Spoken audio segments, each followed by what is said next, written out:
क्या आपको कभी ऐसा लगा है कि आप अपनी पूरी जान लगा रहे हैं, फिर भी ब्रह्मांड खामोश है? आप अनगिनत घंटे कड़ी मेहनत करते हैं, आप योजना बनाते हैं, त्याग करते हैं, अपना सब कुछ झोंक देते हैं, लेकिन परिणाम कहीं नजर नहीं आते। धीरे धीरे मन में एक गहरा संदेह घर करने लगता है। आपका मन आपसे कहने लगता है कि शायद सफलता आपके भाग्य में है ही नहीं, शायद आपकी ये सारी मेहनत बेकार है। अगर आज आप इस भारीपन को महसूस कर रहे हैं, तो एक गहरी सांस लें। आप अकेले नहीं हैं। हजारों साल पहले कुरुक्षेत्र के युद्ध के मैदान में अर्जुन जैसे महान योद्धा ने भी ठीक ऐसा ही बोझ महसूस किया था। अपने जीवन के सबसे बड़े युद्ध से ठीक पहले वो अपने हथियार डालकर हार मान लेना चाहता था।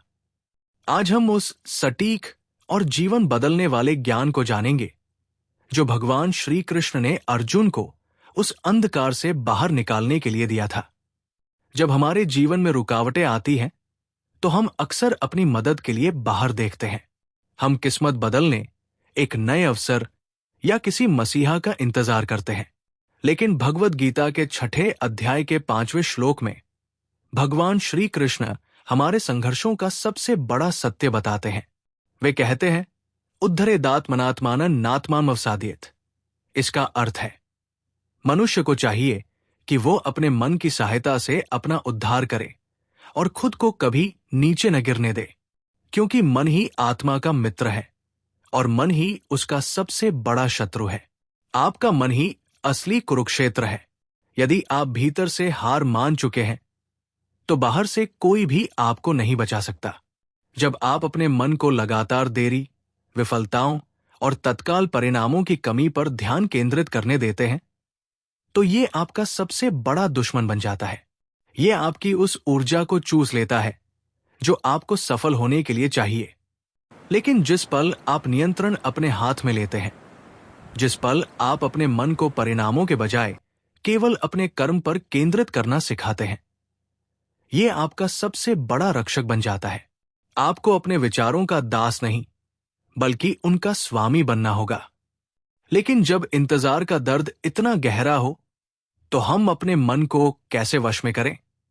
हम इसलिए दुखी होते हैं क्योंकि हम अपनी पूरी पहचान और अपनी खुशी को अंतिम परिणाम से जोड़ लेते हैं। हम कहते हैं, जब यह प्रोजेक्ट सफल होगा तभी मैं खुश होऊंगा, या जब मुझे मेरा लक्ष्य मिल जाएगा तभी मुझे शांति मिलेगी। यहीं पर गीता के 2 अध्याय के 47वें श्लोक का मूल उपदेश आता है। कर्मण्येवाधिकारस्ते मा फलेषु कदाचन। अर्थात आपका अधिकार केवल कर्म करने पर है, उसके फलों पर नहीं। यही निष्काम कर्म की कला है, पूरी श्रद्धा के साथ काम करना, लेकिन परिणाम से कोई लगाव न रखना। इसे एक बीज बोने की तरह सोचें। आपका कर्तव्य है मिट्टी खोदना, बीज बोना और उसे रोज पानी देना। लेकिन आप उस बीज को कल ही अंकुरित होने के लिए मजबूर नहीं कर सकते। वो प्रकृति और समय का काम है। जब आप इस भारी चिंता को छोड़ देते हैं कि मुझे मेरा फल कब मिलेगा, तो एक चमत्कार होता है। अचानक आपके पास काम करने के लिए दोगुनी ऊर्जा आ जाती है। आपके कर्म तनाव के जहर से मुक्त होकर शुद्ध और शक्तिशाली बन जाते हैं। इस उथल पुथल भरी दुनिया में टिके रहने के लिए आपको अपने भीतर वो विकसित करना होगा जिसे गीता में समत्वम कहा गया है, यानी पूर्ण संतुलन और शांति। एक कमल के फूल के बारे में सोचें। कमल सबसे गहरे और कीचड़ भरे पानी में उगता है। वो अंधेरे और गंदगी से घिरा होता है, फिर भी वो सतह से ऊपर उठता है, बिल्कुल शुद्ध और बेदाग। पानी कभी उसकी पंखुड़ियों को गीला नहीं कर सकता, कीचड़ कभी उसकी सुंदरता पर दाग नहीं लगा सकता। आप ही वो कमल है।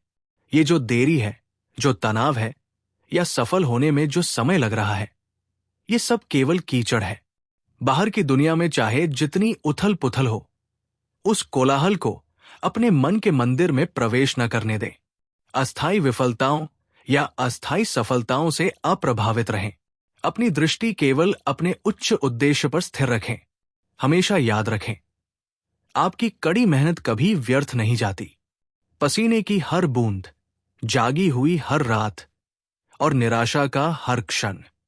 वास्तव में ब्रह्मांड आपको उन बड़े आशीर्वादों को संभालने के लिए तैयार कर रहा है जो आपके रास्ते में है। भगवान की देरी का मतलब भगवान का इनकार नहीं है। सही समय आने पर आपके सारे रास्ते अपने आप खुल जाएंगे। अगर आज आपकी आत्मा को यह सुनने की जरूरत थी, और अगर आप अपनी चिंताओं को छोड़कर अपने कर्म पर ध्यान केंद्रित करने के लिए तैयार हैं, तो इस सकारात्मक ऊर्जा को ग्रहण करने के लिए नीचे कमेंट में जय श्री कृष्णा लिखें। वीडियो देखने के लिए धन्यवाद।